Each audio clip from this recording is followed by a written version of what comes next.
morning devotion. I'm forever yours.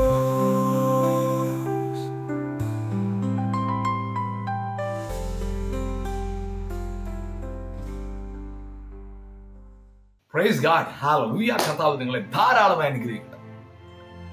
യേശുക്രിസ്തുവിന്റെ പരസ്യ ശുശ്രൂഷയുടെ ആരംഭ സമയത്ത് സ്നാനപ്പെട്ടവനായ യേശുക്രിസ്തു മരുഭൂമിയിലേക്ക് ആത്മാവിനെ നടത്തപ്പെട്ടു. അവിടെ താൻ 40 ദിവസം ഉപവസിച്ചു കഴിഞ്ഞ് വിശന്നിരുന്നപ്പോ പരീക്ഷകൻ യേശുവിന്റെ അടുക്ക വന്ന് പറഞ്ഞൊരു കാര്യമുണ്ട്: നീ ദൈവത്തിന്റെ പുത്രനെങ്കിൽ ഈ കല്ലിനോട് അപ്പമായി തീരാൻ കൽപ്പിക്കും. യേശുവിന്റെ മറുപടി: മനുഷ്യപുത്രൻ അപ്പം കൊണ്ട് മാത്രമല്ല, ദൈവത്തിന്റെ വായിൽ നിന്ന് പുറപ്പെടുന്ന സകല വചനം കൊണ്ട് ചെയ്യും.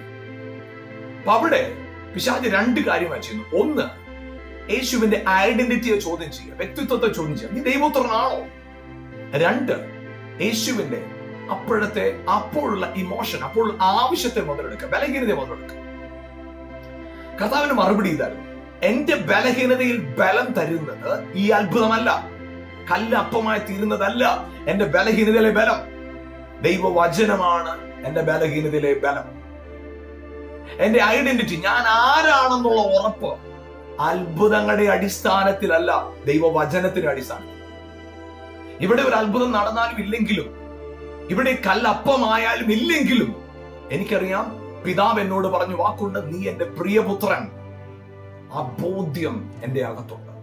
പ്രിയപ്പെട്ടിരുന്ന നമ്മുടെ ജീവിതത്തിനകത്ത് ഐഡന്റിറ്റി ക്രൈസിസ്. ഞാൻ ആരാണ്? ഞാൻ ഈ വിഷയത്തിൽ ഞാൻ മോശക്കാരനാണ്, അവരെ പോലല്ല, ഞാൻ അവരെ പോലെ നല്ലവനല്ല, ഞാൻ ഇവരെ പോലെ നല്ലവനല്ല, ഞാൻ അവരുടെ എനിക്ക് വിദ്യാഭ്യാസമില്ല, അവരുടെ കഴിവെനിക്കല്ല. പലപ്പോഴും നമ്മുടെ അകത്ത് പിശാച് ചോദ്യങ്ങളെ കൊണ്ടിടുന്നത് മറ്റുള്ളവരായിട്ട് കമ്പയർ ചെയ്തിട്ട്. പ്രിയപ്പെട്ടവരെ, നിങ്ങൾ ആരാണെന്ന് നിശ്ചയിക്കുന്നത് നിങ്ങളുടെ ജീവിതത്തിൽ ഉള്ളവയല്ല, നിങ്ങളുടെ ജീവിതത്തിലെ സാഹചര്യങ്ങളല്ല, സാധ്യതകളല്ല, നിങ്ങളോട് പറഞ്ഞിട്ടുള്ള ദൈവത്തിന്റെ വചനമാണ്. നിങ്ങൾ ഉയർച്ച തന്നെ പ്രാപിക്കും, നിങ്ങൾ ദൈവത്തിന്റെ മക്കളാ, നിങ്ങൾ അനുഗ്രഹിക്കപ്പെട്ടവരാ എന്നത് ദൈവത്തിന്റെ വചനമാണെങ്കിൽ അത് അങ്ങനെ തന്നെയാണ് സംഭവിക്കുന്നത്.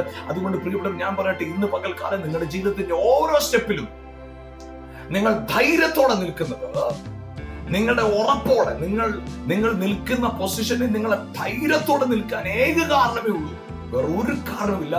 ദൈവവചനം നിങ്ങളെ കുറിച്ച് അങ്ങനെ പറഞ്ഞിട്ടുള്ളത്. നിങ്ങൾ താഴ്ച പ്രാപിക്കത്തില്ല, ഉയർച്ച തന്നെ പ്രാപിക്കും. അത് വചനമാണ്. നിങ്ങൾ ദൈവത്തിന്റെ മക്കളാണ്, നിങ്ങൾക്ക് ഒരു നന്മയ്ക്ക് കുറവ് വരത്തില്ല, അത് ദൈവത്തിന്റെ വചനമാണ്. സകലതും നന്മയ്ക്കായി കൂടി വ്യാപരിക്കുന്നത് എന്നത് ദൈവത്തിന്റെ വചനമാണ്. ആകിയാൽ നിങ്ങൾ അനുഗ്രഹിക്കപ്പെട്ടവരാണ്, നിങ്ങൾ മാനിക്കപ്പെട്ടവർ. ഇന്ന് പകൽ നിങ്ങളുടെ ജീവിതത്തിന്റെ സകല മേഖലകളിൽ, അതെ, ഹല്ലേലൂയ, ആമേൻ, നിങ്ങളുടെ ഐഡന്റിറ്റി തീരുമാനിക്കുന്നത് ദൈവവചനമാണ്. വചനപ്രകാരം ധൈര്യത്തോടെ മുന്നോട്ട് പോവുക. God bless you. Have a blessed and glorious day. God bless you. Amen.